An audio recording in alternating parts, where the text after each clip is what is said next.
Change is one of the most fundamental aspects of our world. From the shifting of the seasons to the multiplying of white hairs on my head, change is seemingly everywhere.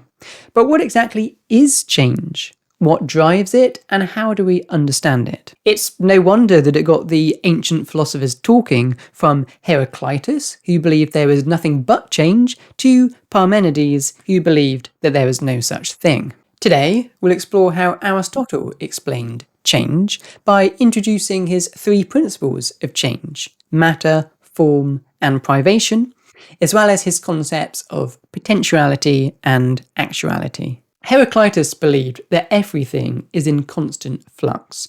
He's famous for saying you cannot step twice into the same river. Think about that for a moment. When you step in, the water has already flowed downstream. This ever-changing river is an analogy for the whole of life and nature. Everything, Heraclitus implies, is in a perpetual state of becoming. On the other hand, Parmenides argued that change is an illusion. He claimed that everything simply is. That is, everything is in a state of being. Change, he said, would mean that something could come from non-being, a state that he considered to be completely nonsensical.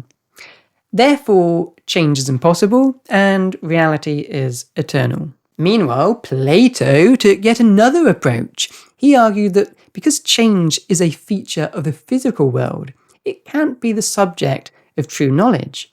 Instead, Plato believed that real knowledge can only be derived from the unchanging realm of the forms, perfect, ideal essences of which everything we experience is a mere imitation. Now, I know that's a lot to take in, and forgive me for not covering these views more extensively, but these ideas set the stage for Aristotle, who proposed a way of understanding change that we can actually apply to the world around us, and that's our subject today.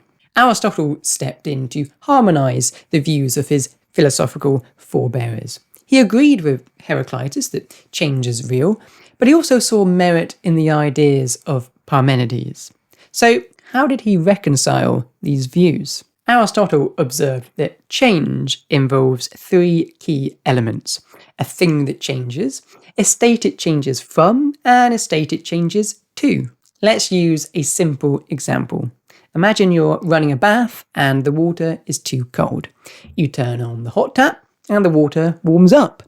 Here, the bath water is the thing that changes. The cold temperature is the state it changes from, and the warm temperature is the state it changes to. Pretty straightforward, right? Now let's break this down using Aristotle's terms matter, form, and privation. Matter is what stays the same throughout the change. In our example, it's the water in the bath. Form is the structure or state that the matter takes on, like being warm or being cold. Privation is the absence or lack of a certain form. So when the water is cold, it lacks warmth. Put simply, change is the process where matter loses one form and acquires a new form. The water was cold, and now it becomes warm, but it's still the same water. Now, that was a bit too easy, so let's look at something more complicated. Aristotle introduced an idea he called Hylomorphism, and that might sound a little scary, but it just means that every physical object, what Aristotle calls a substance, is a combination of matter and form. Think of a statue. The matter is the bronze, and the form is the shape the sculpture gives it. Even though the bronze changes from a lump to a statue, the material itself, the matter, remains. Aristotle argued that you can't separate the form from the matter. The statue isn't just bronze or just a shape, it's both together. Neither should we conceive of form as some non-physical additive to the physical matter. The shape of the statue is just as physical an aspect as its matter. This idea contrasts with Plato's belief that forms exist in a separate ideal realm. For Aristotle, form and matter are inseparable, existing together in the physical world. In his explanation of change, Aristotle also introduces the concepts of potentiality and actuality, and these map onto a substance's matter and form. Let's go back to that lump of bronze. Before it's cast into a statue, it's potentially a statue. The act of sculpting turns the bronze from potentially a statue to actually a statue. Similarly, the cold bath was potentially a warm bath. The same idea applies to nature. An acorn is potentially an oak tree, and it cannot be potentially anything else. It is the final cause from Aristotle's theory of four causes that drives this change. In my previous video, we learnt that the final cause is the ultimate purpose that a thing is meant to achieve. It is present within an organism from its conception and directs the organism towards complete actualization. Natural change, then, is simply the unfolding of the final cause within an organism. There's no mysterious being coming from non-being here. Aristotle shows that change is simply something becoming what it was always capable of being. So what's the big takeaway here? Aristotle managed to bridge the gap between Heraclitus and Parmenides.